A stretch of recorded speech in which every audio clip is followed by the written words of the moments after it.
They say weddings are the most memorable days of our lives. I didn't know they could become unforgettable for all the wrong reasons. It was late afternoon in Scottsdale, Arizona. That golden hour light you see in bridal magazines was draping everything in soft warmth. The breeze was light, the string quartet was gently easing into the pre-ceremony music, and the scent of lavender from the arrangements floated through the air like a quiet blessing. Everything looked perfect, felt perfect. I stood near the altar trying to calm my nerves. Not cold feet, just the weight of the moment. The this is it kind of feeling. Marriage hadn't come easy for me. I'd waited until I was 36 to propose. I was deliberate, measured. Jane was the first woman I could picture growing old with. Our wedding was supposed to be a new beginning, not the end of a slow unraveling I hadn't even noticed was happening. My best man, Lucas, gave me a nod from the side. He had this easy smile, the kind you wear when nothing's gone wrong yet. "You good?" he asked under his breath. I managed a smile and a nod. "Yeah, just ready." And I was, or at least I thought I was. Guests were seated, fanning themselves lightly with the printed programs Jane had designed herself, vintage style with copper embossing. She'd poured months into every detail. The menus, the vows, the playlist. Especially the playlist. That's why, when it started playing, everyone froze. It was supposed to be the instrumental version of our first dance song. Instead, what came through the speakers was laughter. A woman's voice. Light, flirty, and definitely not part of any string arrangement. Then a man's voice. Baby. After this, I'm taking you away from all this. Just us. The laughter again. Then, he has no idea. There was a moment of stunned silence, the kind you feel in your bones. Heads turned. I saw one of my aunts drop her wine glass. The sound of it shattering didn't even break the trance. At first, I thought it was some awful mistake. Maybe a DJ prank gone horribly wrong or a glitch. I looked over to the audio booth.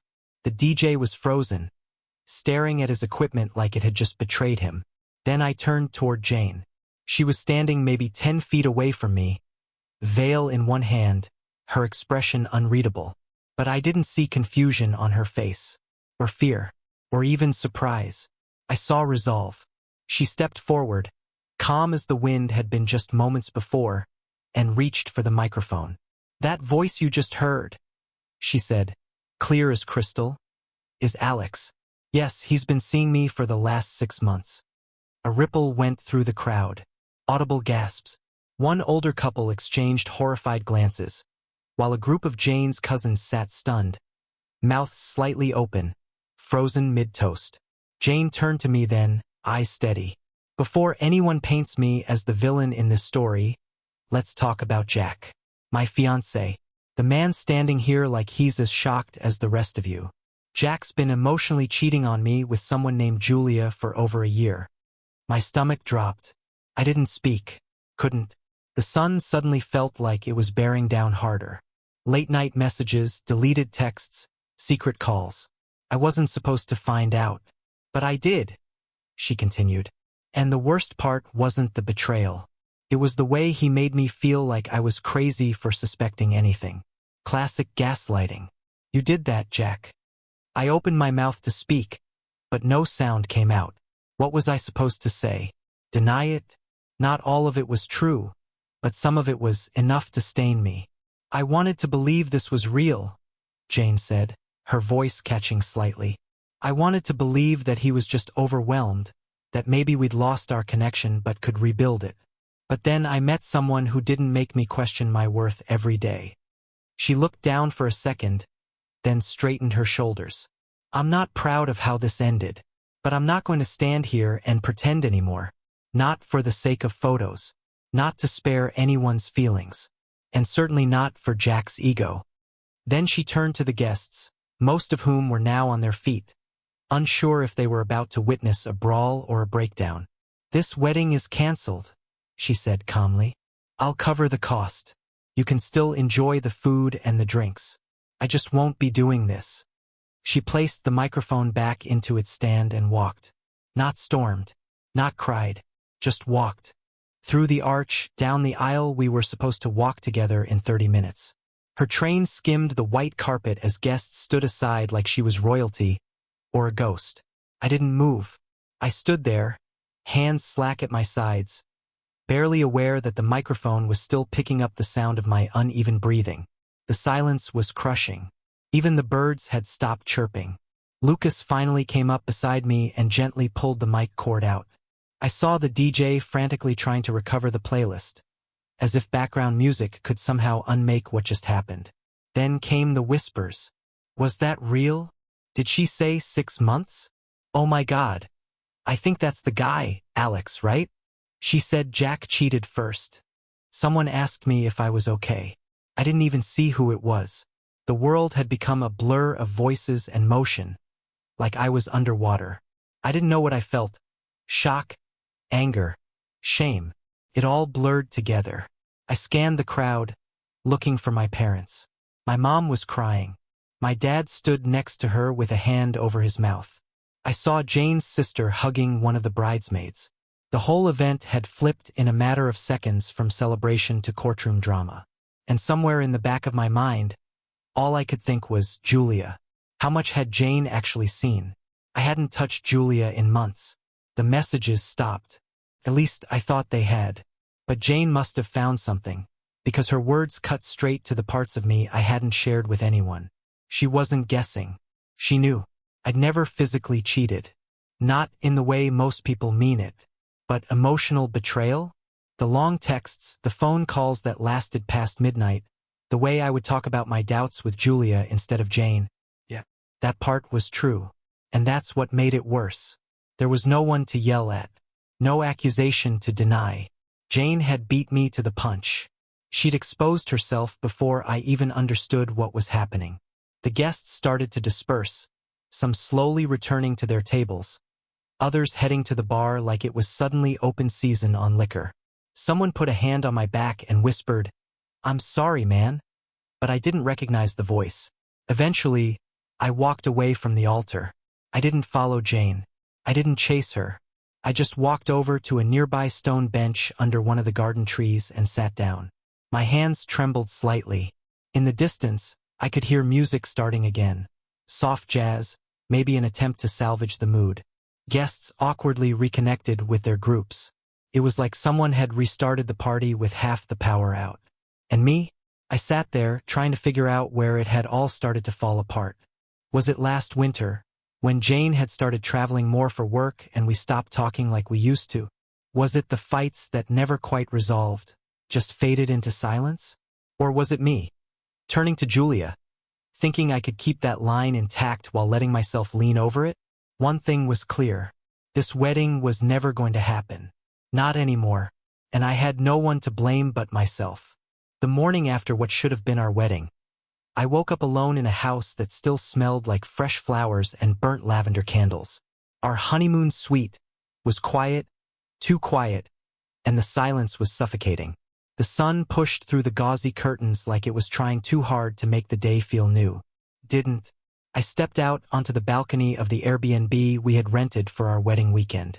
It sat on a hill overlooking a row of desert brush and saguaros, distant mountains barely visible in the haze. Arizona had always seemed peaceful to me. Now it felt like a place where everything went to die quietly. The desert doesn't make noise when things fall apart. It just lets them rot beneath the surface. I sat down on the wooden bench we'd picked out together during one of Jane's Pinterest frenzies. I remember laughing at how she wanted even the balcony furniture to match the wedding aesthetic. Desert chic, she'd said. I didn't get it, but I nodded like I did. Now I couldn't stop staring at that bench. Her bench. I closed my eyes and tried to make sense of yesterday. Still didn't feel real. One voice message, a microphone, and 15 minutes of truth had dismantled everything we'd built in the past 4 years. I could still hear her voice echoing across the venue. Still feel the way the air shifted when she said my name in front of everyone. But the worst part wasn't what she said about me. It was what I realized afterward. I hadn't been the only one lying. My fingers tapped nervously against the railing as memories started pouring in. Little things I'd ignored, explained away, or just didn't want to confront. Things that, at the time, felt like background noise in the rhythm of a relationship. But now, in this silence, every beat stood out. It started with her work trips. Jane worked in digital branding, which meant travel. At first, it was occasional, a quick flight to L.A., a conference in Denver. But somewhere around 9 months ago, they started happening more frequently. Sometimes 3 times a month. Always midweek. Always solo. I didn't question it much. I wanted to trust her. We'd agreed on that early in the relationship, that we wouldn't let our past relationships make us paranoid in this one. So I stayed quiet, supportive, patient. But now, as I sat there with the aftermath unfolding in my chest, I realized I'd seen it even then. Her phone, always on silent. She used to keep it on the table when we had dinner. Over the past year, she started leaving it face down. Sometimes she'd jump when it buzzed and say, "Just work," before slipping it into her pocket. If I asked anything else, I got the same line, "You're being weird." I started believing that maybe I was being weird. That was the thing with Jane. She was good at shifting tone. One raised eyebrow and I'd suddenly feel like I was the one doing something wrong. She stopped initiating anything int asterisk made around that same time. First it was just tiredness, then stress. Then it was, "I'm not in the mood," followed by her pulling away when I tried to hold her at night. I told myself it was just a rough patch. Every couple goes through it, right? But that rough patch turned into a drought. And I let it, because I thought love was choosing patience. And then there were the conversations we weren't having. Before the wedding, we used to dream. Talk about where we'd live after the honeymoon. Whether we wanted kids. What kind of dog we'd get. Silly stuff like whether to go all in on solar panels or try a garden even though we both had black thumbs. Those conversations stopped too. Every time I brought up the future, Jane would deflect. "Can we not do this right now?" became her default answer. Even little things felt edited. I'd ask her about her day and get vague answers. Meetings. Emails. Long story, I'll tell you later. Later never came. I remember once walking into the room while she was on her laptop. She had headphones on and didn't hear me at first. I saw her close something quickly, like a reflex. I asked, half joking, "What's that? Planning my surprise party?" She laughed. "God, you're nosy." Then she shoved the laptop into her bag and changed the subject. That moment had stuck with me. Not because of what she said, but because of what was on the screen. I'd only caught a flash of the folder name. It said Alex's Docs. Alex, the voice from the speaker. The man who, apparently, had been seeing my fiancée for 6 months. 6 months. Which meant she'd already been with him when she said yes to the wedding dress. When we sent out invitations. When we took those cheesy engagement photos in Sedona. I remember the way she clung to me during that shoot, whispering, "You're mine," and I'd whispered it back. I thought we meant it. Now, all I could hear was that voice from the audio. "He has no idea. No idea." That's what I had been. A prop. A buffer. The soon-to-be ex she had to pacify long enough to make her clean exit. I kept trying to piece it together.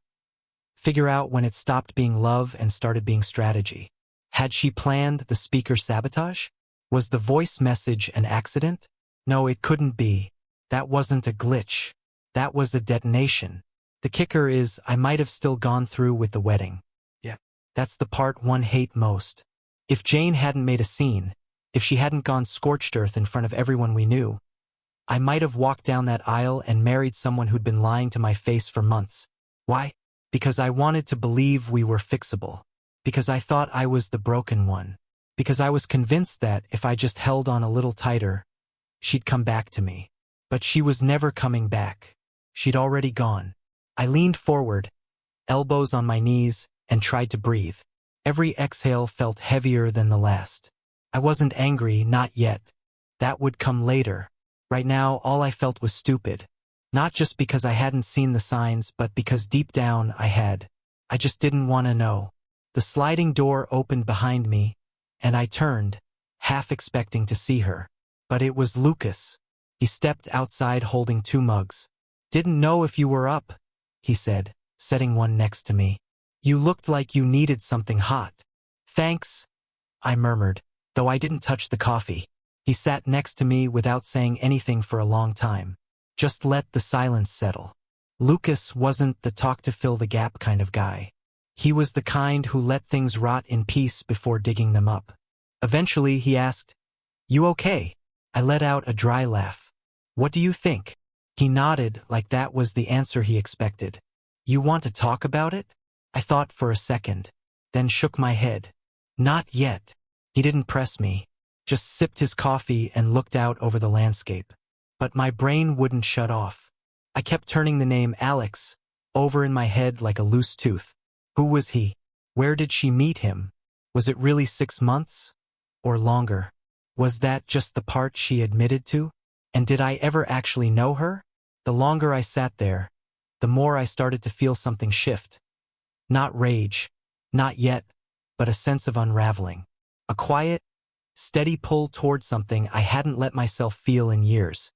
Suspicion. It had always been there, lurking in the background. I just didn't trust it. I thought suspicion was weakness, that love meant believing the best even when the signs said otherwise. But now, sitting in the ruins of a wedding that never happened, with my best friend beside me and a mug of untouched coffee cooling in the breeze, I realized something I should have seen long ago. Sometimes suspicion isn't paranoia. Sometimes it's the truth knocking. And I had just started opening the door. 3 days after the wedding imploded, I found myself standing in front of a downtown cafe I didn't recognize. One of those places with minimalist signage and Edison bulbs that scream, "We charge $9 for toast." I hadn't planned to be there. I hadn't even planned to leave the house that morning. But insomnia had driven me out the door, and I'd ended up wandering the streets like I was chasing something invisible. Or maybe trying to outrun something I'd finally stopped denying. I hadn't slept much since Jane dropped the mic. Literally and figuratively. My phone was full of unread texts. People from the wedding trying to check in. Coworkers dancing around the gossip.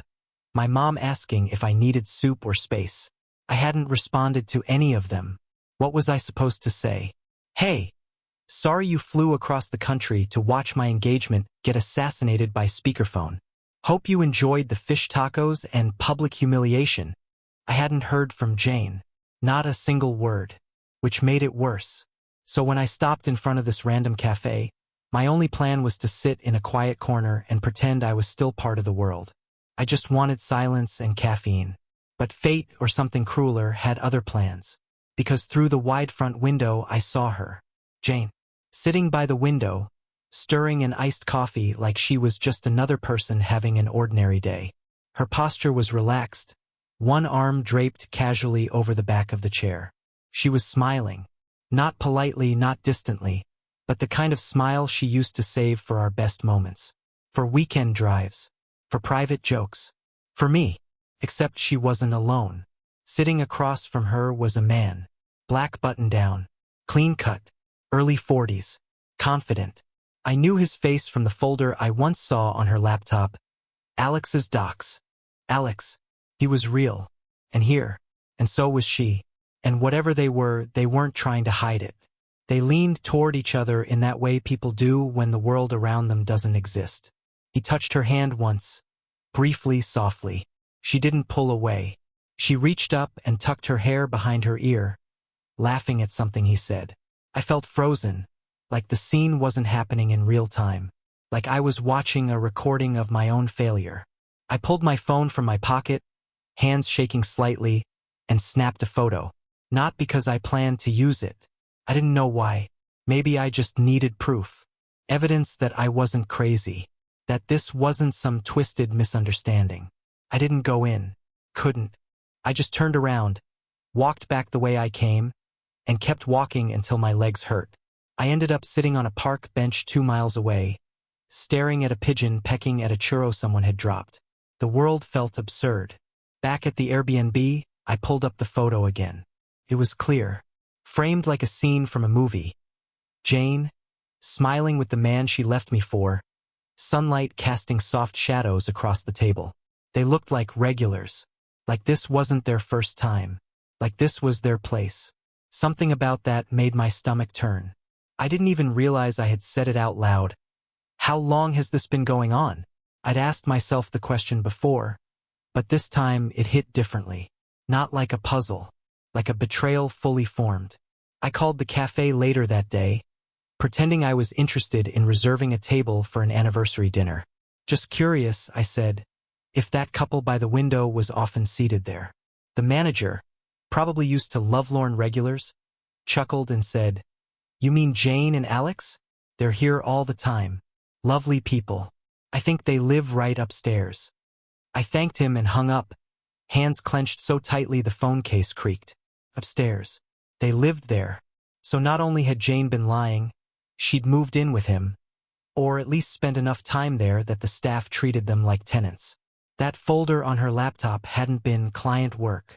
That file name was a breadcrumb I ignored because I trusted her. And she used that trust like a wee *p*n. The audio at the wedding hadn't been an accident. It was a controlled demolition. She didn't crack under pressure.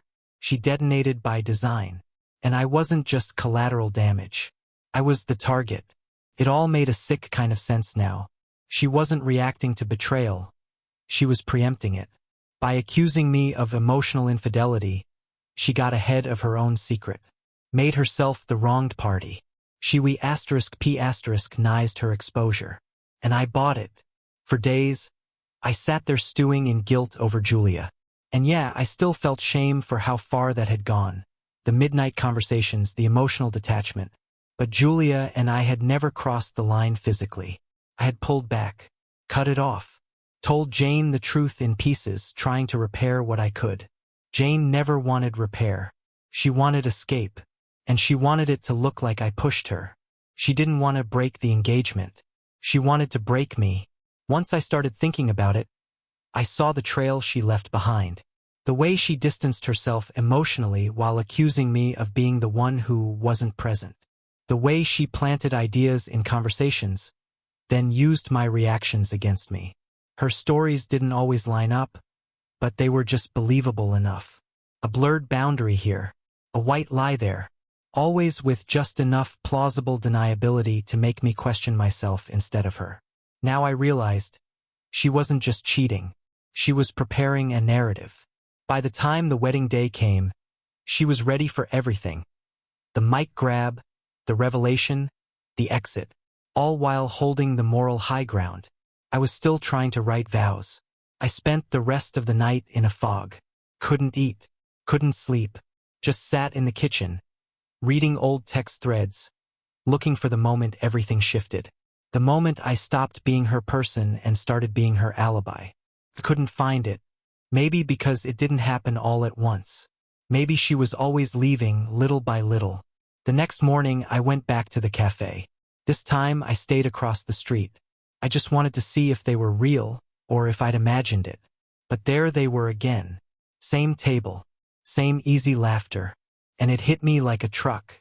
She was already living the life she wanted. One that didn't include me. I walked away without looking back. I didn't need more evidence. I had undeniable proof. And from that moment forward, I stopped asking why. I started preparing for what came next. There's a kind of silence that people don't understand until they live through something like this. It's not the peaceful, comforting quiet of a night without traffic or the hush before snowfall.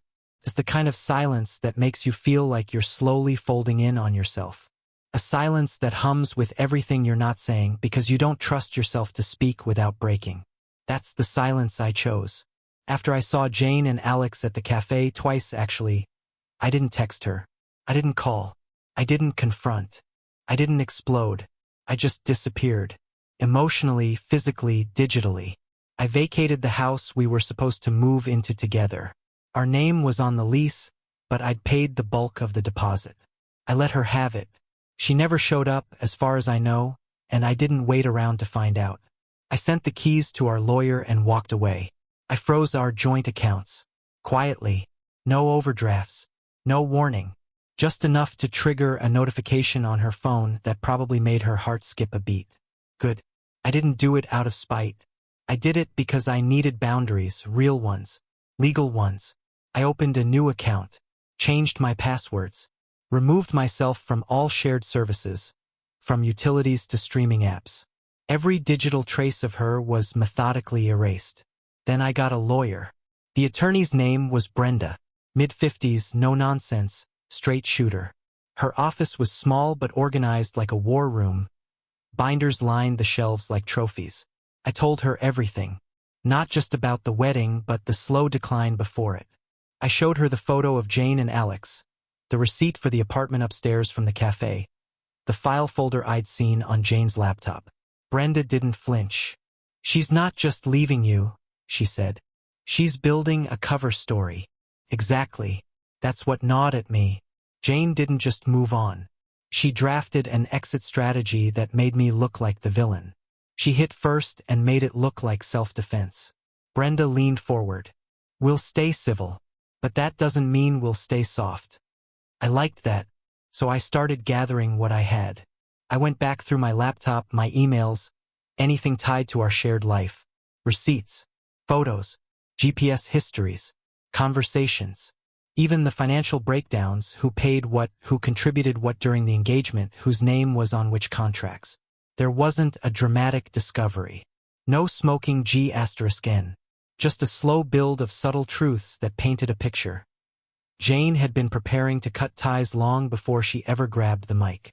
A week later, something strange happened.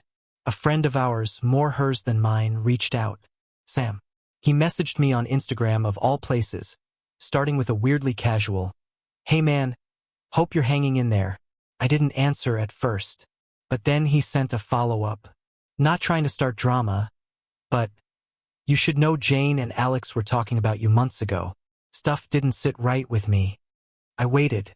Then he added, "They were saying you were unstable, that you'd checked out, that you'd started acting paranoid. She said she was worried you might hurt yourself when she left." That one hit me like S***ker punch. It wasn't just cheating. It was sabotage. She wasn't just planning to leave. She was planning to make sure no one cared that she did. The next day, I met Sam for coffee. He brought his laptop, opened a folder titled, "Just in Case." Inside were *TS, messages between Jane and Alex. Chats where she talked about me like I was fragile, needy, and on the edge. One line burned into my memory. "If he spirals after this, I can't be responsible. I've tried everything." She hadn't tried anything. Another, "Jack's checked out emotionally. I think he's talking to someone else. I'm just trying to stay above water." That part wasn't a lie, not completely. Julia had existed, but I wasn't the one spiraling. Jane was twisting facts into fiction before she even made her move. One message from Alex chilled me the most. "Once he looks unstable, it'll be easier for you to keep the ring and the apartment. Just play it cool." Play it cool. She did. She'd been rehearsing it for months. I thanked Sam. He apologized, said he wished he'd come forward sooner. I didn't blame him. People stay silent because they're scared of being caught in the middle. But he gave me enough to reinforce everything I already suspected. That night, I sat at my kitchen table, not our kitchen anymore, and printed it all out. I made a binder. Not for court. Not yet. Just to have it. To remind myself that what I felt was real. And then I did something Jane never saw coming. I stopped reacting. I didn't rage post on social media. I didn't text her to say, "You'll regret this." I didn't show up at her place demanding closure. I went quiet, and in that quiet, I rebuilt. I started waking up earlier, working out again, not to reinvent myself, not out of spite, just to remember who I was before all of this. I moved into a temporary apartment across town. No frills, just clean walls, a mattress on the floor, and my own name on the lease. I got a part-time contract job with a startup Brenda referred me to. It wasn't glamorous, but it kept my mind busy and my days structured. I even went back to therapy. Something Jane always said wasn't necessary. But I found a good one, Ethan. Mid-30s, blunt, didn't do the "how does that make you feel" thing unless it was actually helpful. In one of our sessions, I told him, "I keep waiting to feel something. Anger, relief, anything." He nodded. "You're not numb," he said. "You're strategic." That was the word I hadn't realized I needed. strategic. My silence wasn't weakness. It was precision. Because while Jane was living her new life upstairs from a coffee shop, thinking she'd executed the perfect escape, I was stacking bricks beneath her future. Quietly, deliberately, she thought I was broken. She thought she'd delivered the final blow. She didn't realize I was just getting started. It was a Thursday when she showed up.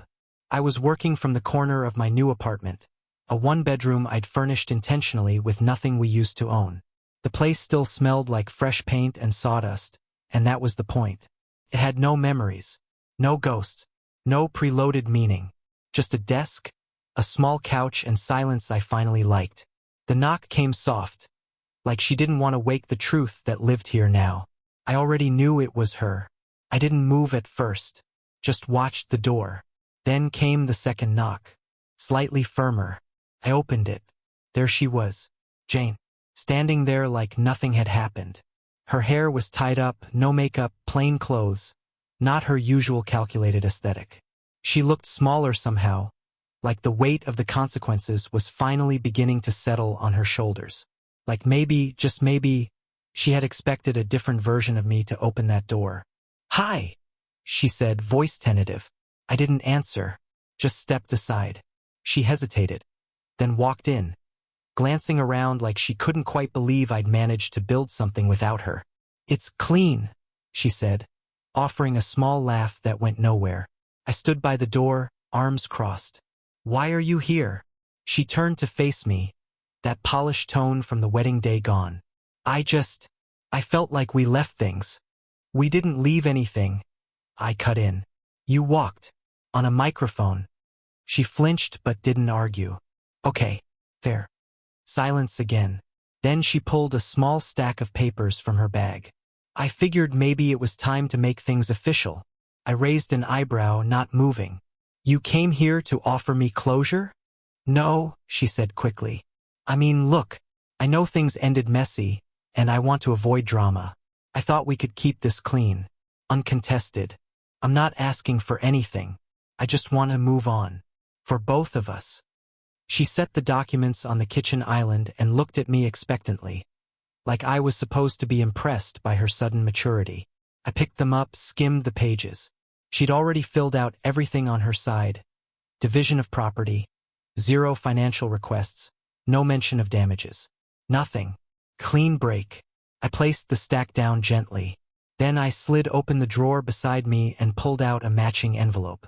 Thicker, professionally bound. Her eyes narrowed. "What's that?" "My version," I said. She didn't take it, just stared at it like it was radioactive. "I had my lawyer prepare it a week ago," I added. "Everything is split. You get nothing that wasn't yours before the engagement. No post-split claims. No name on anything moving forward. And in exchange." "In exchange for what?" she asked, her voice sharpening. "In exchange, I don't share what I know." Her eyes changed instantly.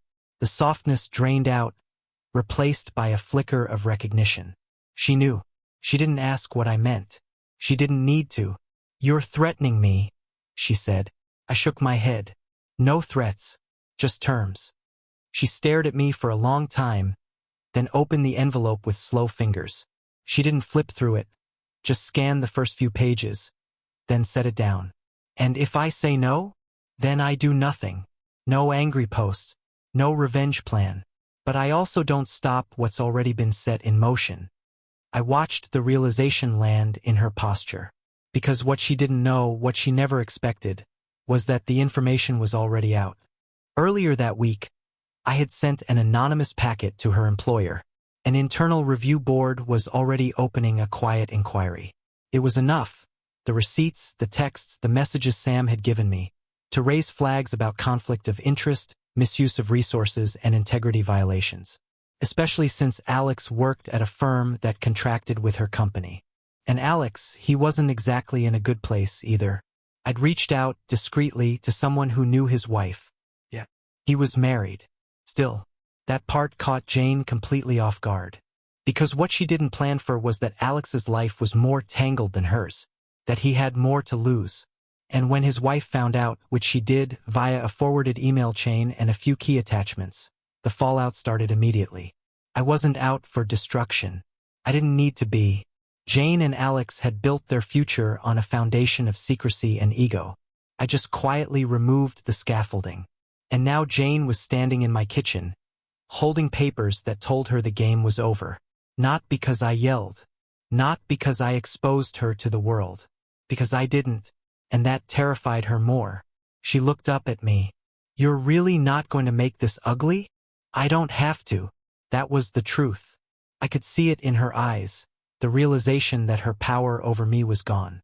The version of Jack who would beg for answers, who'd spiral into long emails and what-ifs. That man didn't live here anymore.